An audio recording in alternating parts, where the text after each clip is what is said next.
lubang itu ada di mana-mana. Jadi bukan lubang berjalan ya Pak Tamari, ini bukan lubang berjalan, tapi jalan berlubang di mana-mana. Lubang itu ditutup oleh orang-orang bina marga di sana. Sangat-sangat tidak profesional. Alatnya saja sudah jadul, mungkin sudah puluhan tahun. Kemudian tenaganya saja tidak terampil, sampai benjol-benjol seperti itu, dan itu tidak lama kena hujan sudah terkelupas lagi, menjadi lubang lagi. Ini berapa uang rakyat yang digunakan untuk menangani hal yang sangat kecil ini? Kalau sampai sekarang ini ada membangun jalan dengan cor beton tanpa tulangan, ya akan menyimpan bom waktu. Pasti suatu saat akan meledak. Dan kerusakan jalan beton itu akan memakan energi yang jauh lebih besar daripada jalan aspal. Tidak peduli itu kontraktualnya itu 80%, 90%, 70%, mau 60%, tidak peduli itu. Yang penting sesuai spek. Pak, ini mohon maaf. 10 menit sudah. Pak, saya tadi tidak dipotong, ini saya belum bina konstruksi juga, yang lain pun tidak dipotong. Mohon maaf, saya protes. Tadi belum sampai 10 menit. Enggak, bisa, saya sudah ngitung itu 20 menit. Saya belum bina konstruksi, mohon maaf. Ini penting. Ya, tolong jangan narasinya jangan terlalu panjang. Ya, siap. Karena narasi panjang ini juga karena menguatkan. Ada kontraktor yang tiba-tiba dari Sumatera Barat dimenangkan, nggak tahu nomor urut berapa. Itu di luar dari batas kewenangannya dia, kayak seolah-olah ini miliknya dia, Pak. Ya. Ini seolah-olah miliknya dia. Ini negara ini miliknya siapa? Ya. Negara ini miliknya siapa? Tiba-tiba memiliki aturan seenaknya sendiri. Saya kira sekarang ini orang Indonesia yang berubah mendadak menjadi malaikat, sifat-sifatnya menjadi malaikat, berubah mendadak. Saya kira itu hanya orang-orang bina konstruksi. Kami akan lakukan cek betul kepada bina konstruksi ke daerah. Kalau perlu saya secara pribadi sebagai anggota dewan tidak mendapatkan dukungan siapapun, saya akan meng-hire suatu organisasi untuk turun ke bina konstruksi. Terima kasih sudah klik video ini. Jangan lupa tekan tombol subscribe untuk bergabung. Dalam hitungan saya persilahkan kalian untuk tekan tombol subscribe. 10, 3, 2, 1. Saya ucapkan selamat bergabung dalam channel ini. Pertama, saya ingin kepada Bina Marga. Bina Marga menyampaikan bahwa kondisi jalan khususnya di Pulau Jawa itu dalam kondisi mantap di atas 95%. Saya nggak tahu bagaimana cara mengukurnya, menghitungnya. Kondisi mantap itu kategorinya seperti apa? Mantap itu ya kalau kita orang awam menilainya sangat luar biasa, itu mantap. Di atas baik, jadi derajatnya lebih tinggi daripada baik, itu di atas rata-rata. Memberikan satu predikat mantap ini mesti harus ada ukurannya, 95% ke atas. Padahal real di lapangan, jalan Pantura itu, Pak, ibaratnya nggak ada jalan yang benar, yang baik, sedikit pun tidak ada. Kalau kita berbicara dari sisi keamanan, dari sisi kenyamanan, itu tidak memenuhi kriteria itu sama sekali. Jalan kelihatannya halus, tapi getarannya sangat luar biasa, gelombangnya tinggi, lubangnya ada di mana-mana. Lubang itu ada di mana-mana.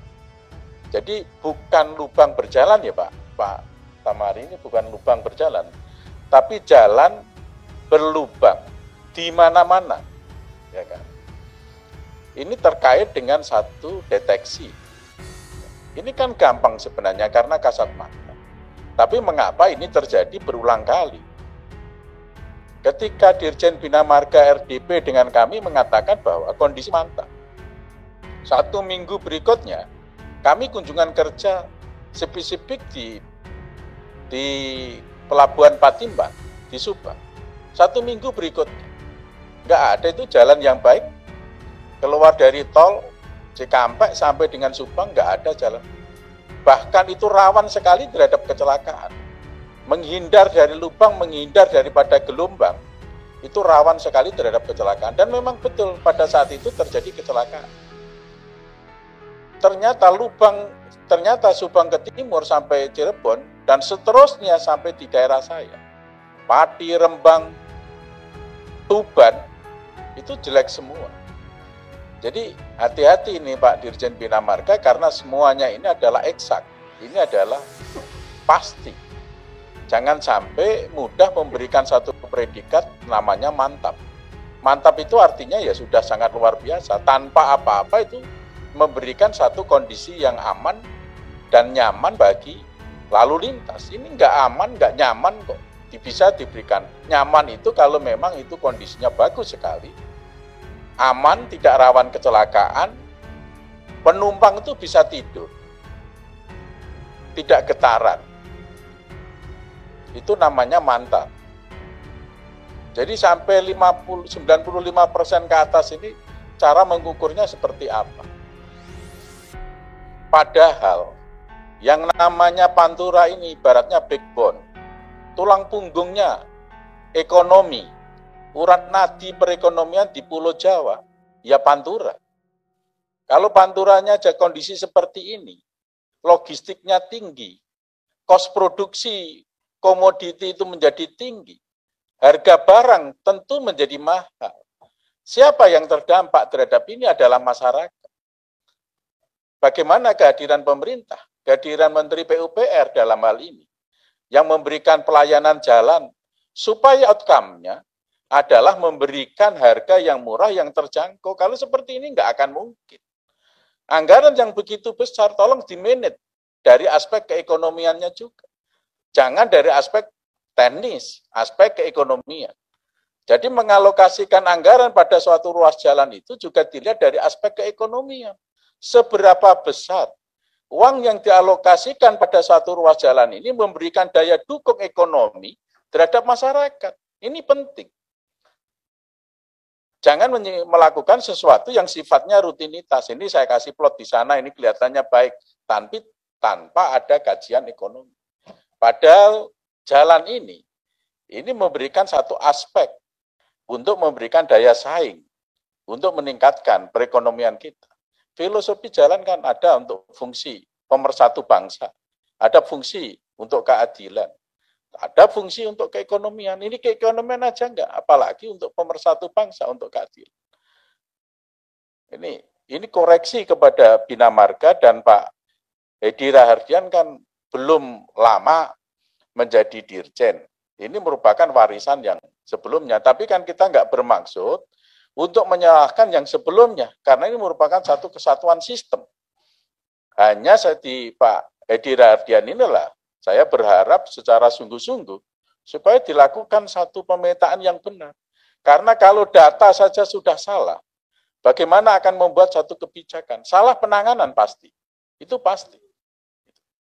Yang kedua, kemacetan suatu lalu lintas, ketidaknyamanan satu lalu lintas, itu biasanya disebabkan karena kerusakan jalan.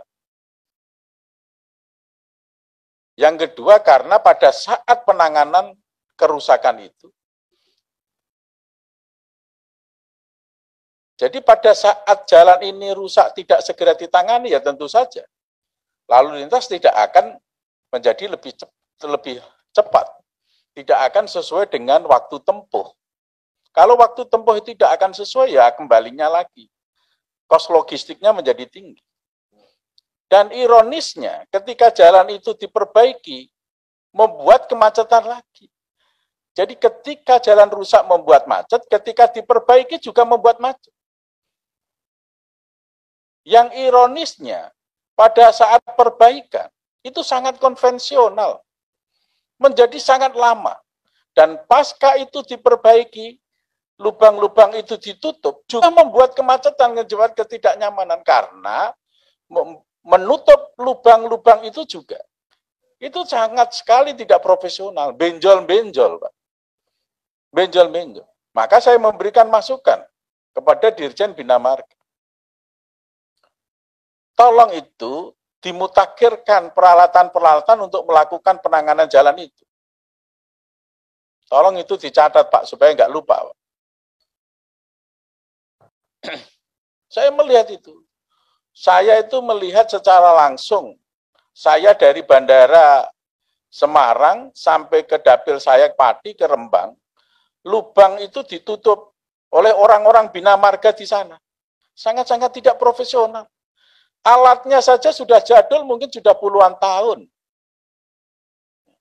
Kemudian tenaganya saja tidak terampil. Sampai benjol-benjol seperti itu, dan itu tidak lama kena hujan sudah kelupas lagi, menjadi lubang lagi. Ini berapa uang rakyat yang digunakan untuk menangani hal yang sangat kecil ini, tapi tanpa hasil.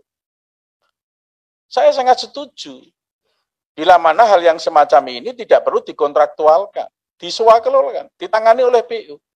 Karena butuh waktu cepat untuk menangani hal sedemikian, sementara kontraktual itu juga butuh waktu. Keburu parah rusaknya jalan tersebut. Jadi jangan sampai, saya sudah kasih masukan beberapa kali itu, long segment itu tidak perlu lagi, Pak.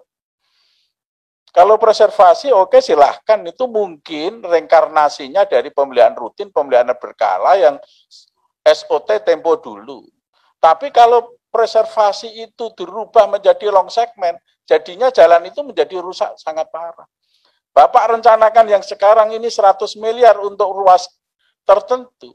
Melalui proses pelelangan, kemudian pada saat proses itu keburu terendam banjir, ada musim hujan. Bukan lagi 100 meter mungkin, bukan lagi 100 miliar. Tapi mungkin bisa lebih. Itu pun dari 100 miliar dengan nilai kontrak yang menjadi menurun, akan mendapat berapa volumenya. Ini sangat tidak rasional. Lebih baik ditangani PU, yang lubang-lubang tangani PU. Ini kayak jalan di tempat saya ini, Pak. Pati Juwana. Ini kan satu yang sangat aneh, membuat satu konstruksi jalan dengan sistem rigid pavement, cor beton, tapi tanpa tulangan. Loh, ini tidak zamannya Pak Edi, ini sudah lama. Kalau sampai sekarang ini ada membangun jalan dengan cor beton tanpa tulangan, ya akan menyimpan bom waktu. Pasti suatu saat akan meledak. Dan kerusakan jalan beton itu akan memakan energi yang jauh lebih besar daripada jalan aspal. Yang berikutnya kepada Pak Edi Radian, kepada Pak Dirjen Bina Marga, Bapak menerima takdir ini, Pak, bahwa dengan sistem pelelangan yang sekarang ini seperti ini, menerima takdir Bapak tidak bisa berbuat apa-apa. Ya, bahwa pelelangan sekarang menjadi 80%, menjadi 70%, menjadi enggak karuan-karuan seperti ini. Ini satu takdir yang harus diterima Dirjen Bina Marga. Tapi Bina Marga tetap harus mempunyai satu komitmen bagaimana kualitas jalan itu yang dikerjakan oleh penyedia jasa, oleh kontraktor, tetap dalam kualitas baik, sesuai dengan spek. Tidak peduli itu kontraktualnya itu 80%, 90%, 70%, mau 60%, tidak peduli itu. Yang penting sesuai spek. Pak, ini mohon maaf. 10 menit sudah. Ya. Pak, saya tadi tidak dipotong. Ini saya belum bina konstruksi juga. Yang lain pun tidak dipotong. Mohon maaf, saya protes tadi ini. Belum sampai 10 menit. Enggak, bisa. Saya juga ngitung tuh 20 menit. Saya belum bina konstruksi. Mohon maaf. Ini penting nih, Pak. Ya, tolong jangan narasinya jangan terlalu panjang. Ya, siap. Jangan karena narasi panjang ini juga karena menguatkan. Nggak peduli itu. Maka saya kasih saran kepada Pak Dirjen Bina Marga. Nggak peduli dengan kontraktual seperti itu, Pak. Bapak jangan hanya fokus terhadap hasil produksi, hasil kerja. Ketika itu sudah digelar dalam bentuk aspal, itu baru dilihat itu apa itu penetrasinya bagaimana, itu kekerasannya bagaimana, dan sudah digelar dalam bentuk cor beton. Tapi dalam prosesnya Bapak saya minta konsen. Misalnya Pak, itu pekerjaan konstruksi beton. Bagaimana batching plan di sana, bagaimana pasirnya, kualitas pasirnya. Bagaimana kualitas semennya, bagaimana kualitas splitnya, dan bagaimana campurannya itu Bapak lihat. Ya, tidak ada kompromi terhadap setiap kontraktor yang melakukan itu. Kalau memang dia tidak nganu tidak tidak sanggup, angkat tangan, silakan angkat kaki. Saya minta Dirjen Bina Marga dengan takdir ini tetap konsen terhadap kualitas. Jangan hanya hasil akhir, tapi prosesnya. Pengawasannya di lapangan juga seperti itu. Berikutnya kepada Pak Widi. Pak Widi ini Pak Menteri membuat satu sistem seperti ini pasti dengan tujuannya yang baik. Ya, dengan tujuan yang baik. Tapi bagaimana tujuan yang baik oleh Pak Menteri ini betul-betul direalisasikan, diimplementasikan oleh jajaran Bina Konstruksi? Saya melihatnya belum. Salah satu contoh demikian. Pak Menteri berkali-kali menyampaikan bahwa dalam rangka juga untuk menghidupkan, mengaktifkan kontraktor lokal. Kontraktor lokal yang mana Pak Widi ini yang betul-betul sesuai dengan semangatnya Menteri PUPR? Itu di Jawa Tengah itu. Ada kontraktor yang tiba-tiba dari Sumatera Barat dimenangkan, nggak tahu nomor urut berapa. Itu di luar dari batas kewenangannya dia, kayak seolah-olah ini miliknya dia, Pak. Ya. Ini seolah-olah miliknya dia. Dia panggil itu kontraktor dengan sistem akan dilakukan verifikasi fisik, sudah siap di tempat di Semarang, tiba-tiba dirubah menjadi Zoom meeting. Ini negara ini miliknya siapa? Negara ini miliknya siapa? Tiba-tiba memiliki aturan seenaknya sendiri ini. Kami akan bertekad, ini sudah bicara dengan kawan-kawan. Kami akan melakukan kunjungan spesifik di Bina Konstruksi, di balai-balai. Ya, karena sumber dari segala sumber pokok persoalan KPUPR-an ini adalah di balai. Kami akan lakukan cek semua data, bagaimana kerjanya dia. Karena ini bukan hanya 1-2 orang yang berbicara, semua tahu bagaimana kinerja Bina Konstruksi. Saya tidak menuduh, tapi perlu pembuktian. Faktanya seperti yang disampaikan oleh Pak Hamka, disampaikan oleh Pak Erson, disampaikan oleh semuanya. Seperti itu kok kondisinya. Kalau misalnya Pak Widi itu membuat satu sistem yang betul-betul itu objektif, verifikasinya tidak hanya verifikasi administrasi, dilakukan verifikasi faktual. Kalau misalnya satu ruas jalan, ya yang punya alat berat yang sekitar dekat jalan itulah yang akan mengerjakan pekerjaan itu. Buat sistem seperti itu kan fair. Tidak dari luar pulau, tidak dari luar provinsi masuk ke daerah yang lain. Di luar pulau sana itu pun juga ada pekerjaan. Buat sistem seperti itu. Betul-betul menjamin. Saya kira sekarang ini orang Indonesia yang berubah mendadak menjadi malaikat. Sifat-sifatnya menjadi malaikat, berubah mendadak. Saya kira itu hanya orang-orang Bina Konstruksi. Ya. Orang-orang Bina Konstruksi. Mendak, yang ini fair, ini objektif, ini tidak bisa diintervensi dan segala, kita tidak mau intervensi. Apakah betul semacam itu?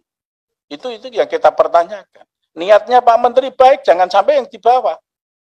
Seperti Pak Erson katakan, kepala baliknya baik, pokjanya bermain. Ya kan? Maka kami akan turun ini. Di beberapa balai, ini kan selama ini kunjungan spesifik tidak pernah ke balai Bina Konstruksi. Pada 1, 2, 3 atau sekian paket akan kita undang. Maka pada suratnya Pak Menteri PUPR itu, yang di bawah 80% wajib dilakukan pendampingan. Pendampingan itu bisa dari KPA, bisa dari unsur lain yang berkompeten. Unsur lain itu siapa? Kalau unsur lain bisa dilibatkan, kami sebagai anggota Dewan bisa meng-hire siapa saja yang punya kompetensi untuk melakukan audit tender ini. Melakukan audit tender ini. Jangan seolah-olah ini menjadi sesuatu yang pasti bersih. Gitu ya. Saya ke satu lagi ya pimpinan. Pak Menteri juga mengatakan, ini saya ingin tahu bagaimana implementasinya dari Bina Konstruksi, bahwa nilai yang di atas 100 miliar itu adalah jatahnya BUMN. Kalau memang itu jatahnya BUMN, Pak, benturan apa tidak dengan Perpres itu? benturan apa tidak dengan permen? Bagaimana secara otomatis ya menggugurkan yang swasta-swasta itu yang ikut penawaran, tapi faktanya dia memenuhi undang-undang, memenuhi perpres melalui permen. Ya, baik itu harga, baik itu upah, baik itu teknis metode terpenuhi. Saya ingin tanya itu. Jangan sampai hanya retorika. Maka saya tidak akan konsen saja terhadap kuantitas, tapi konsen terhadap kualitas. Saya kira itu Pak pimpinan, kami akan lakukan cek betul kepada bina konstruksi ke daerah. Kalau perlu saya secara pribadi sebagai anggota dewan tidak mendapatkan dukungan siapapun, saya akan meng-hire suatu organisasi untuk turun ke bina konstruksi. Saya kira itu. Terima kasih.